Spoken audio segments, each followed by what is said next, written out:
My name is Liam. I'm 47 years old, and I've been living alone in a wooden cabin 20 minutes from Asheville, North Carolina, for 3 years. Before that, I spent 20 years in Manhattan, creating brands, selling dreams I didn't believe in myself, building a life that looked perfect from the outside, but was completely empty on the inside. The story I am about to tell isn't about how I turned my life around or found success. It's about how I stopped searching and, in the silence, something found me. For 2 decades, I was what people call successful. I ran advertising campaigns you probably saw, created visual identities for companies you know. I made good money, traveled constantly, had an apartment in Manhattan, imported car, expensive clothes, married, respected in the field, always on the next important project. From the outside, it was enviable. I had been dying silently for years. I woke up every morning with a feeling I could unname, like I was playing a character I hated but who had become so habitual that I forgot who I was without the costume. I created artificial desires to sell unnecessary products to people who worked too much to buy them. The irony was painful. My whole life was about creating false needs, including my own. The collapse came all at once, as it always does. My father died in a car accident on a random Tuesday. 3 weeks later, my wife said she wanted a divorce, not out of anger or betrayal, but something worse: indifference. "You're here, but you haven't been present for years," she said. She was right. I found myself alone in an apartment that cost more than most people's annual salary, surrounded by expensive objects that meant nothing. Looking out the window at a city where I knew hundreds of people, but didn't have a single real friend, that's when I realized I had built a perfect life for someone I wasn't. 6 months later, I got in my Subaru Outback and drove south. It's no real destination, just following the Blue Ridge Parkway. I ended up at a small rental cabin in the Blue Ridge Mountains, near Asheville, North Carolina. One rented it for a week and stayed 3 months. It was there, surrounded by century-old oaks and the constant sound of the creek that runs behind the property, that I found Alan Watts. It wasn't dramatic. On a sleepless night, I was looking for something on YouTube, anything to fill the void, when I heard a calm voice saying, "Man suffers only because he takes seriously what the gods made for fun." It was Watts talking about the illusory nature of our problems. In that moment, something inside me stopped fighting. I started listening to his lectures every night. I was on looking for answers.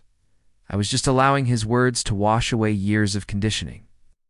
Like running water, cleaning a wound. He didn't tell me how to live. He showed me how to stop living wrong. The discovery that changed everything wasn't intellectual. It was physical, visceral. I was sitting on the porch one morning listening to Watts talk about the ego as a useful but not real illusion, when I physically felt the character's successful executive dissolve, like heavy armor falling from my shoulders. For a few seconds, there was no one there. Just consciousness observing the morning. In that moment, I understood what Watts meant when he said, "You are not something that came into the world, but something that came out of it, like a wave from the ocean."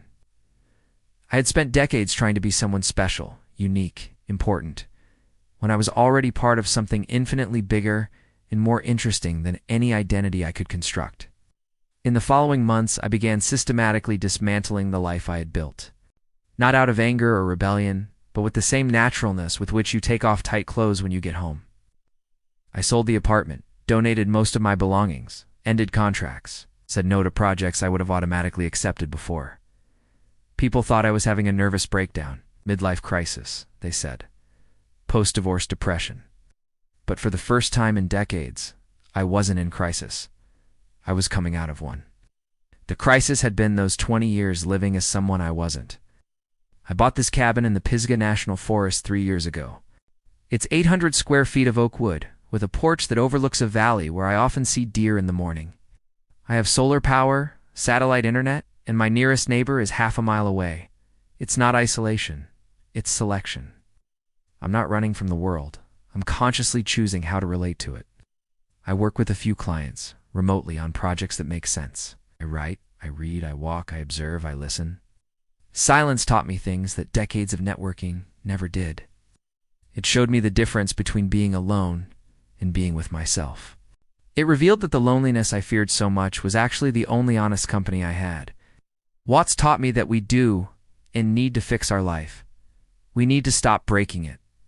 Most human suffering comes from resisting what's already happening, from trying to force life to be different from what it is. When I stopped fighting against my nature and started working with it, everything became surprisingly simple. This doesn't mean I became a passive hermit.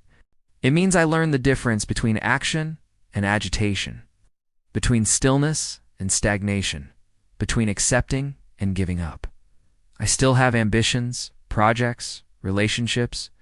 The difference is that now they flow from my nature instead of against it. The deepest discovery was realizing I was looking in the wrong place. I had spent my entire life trying to find meaning through external achievements, money, status, recognition, relationships, but meaning isn't something you win or lose, it's something you recognize or ignore. It was always there, waiting for me to stop looking elsewhere. As Watts said, muddy water is best cleared by leaving it alone. Now the muddy water of my life cleared when I stopped trying to clean it compulsively. The problems I thought I needed to solved themselves when I stopped interfering. The questions that tormented me lost importance when I stopped demanding immediate answers. Here in the mountains, I developed a new relationship with time. Oh.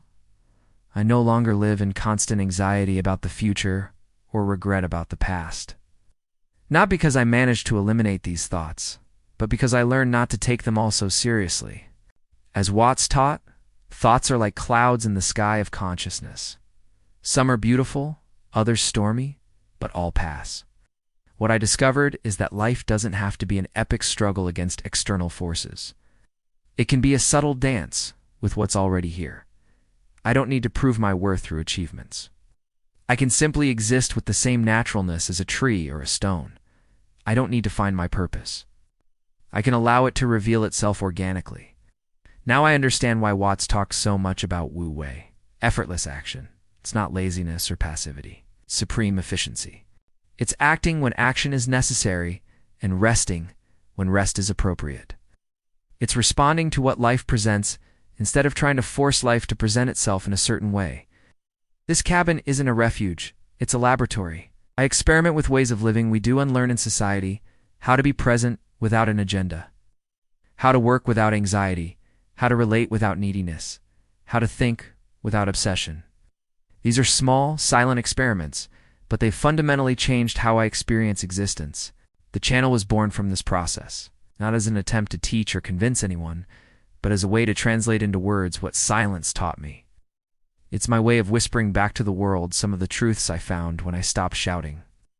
If this story resonates with something inside you, if you feel like you're living the wrong life, but don't know how to stop, maybe it's time to consider that the answer isn't in finding the right life, but in stopping forcing life to be what it's not. I'm not suggesting you abandon everything and move to the mountains. I'm suggesting something more radical.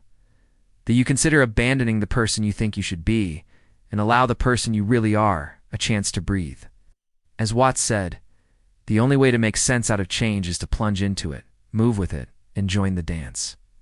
The dance isn't about perfect movements. It's about moving with what's playing. If you feel you're ready to listen to what silence can teach, if you're tired of living in a hurry and want to learn to live with presence, you've found the right place. Here we don't shout truths. We whisper possibilities. We don't offer quick fixes. We offer deep perspectives. The world already has enough noise. Here, we cultivate the art of listening, not just to words, but to the silence between them, not just to ideas, but to the space where ideas are born and die. Welcome to this silent space where wisdom isn't shouted but murmured, where Alan Watts continues to whisper truths to those who have ears to hear,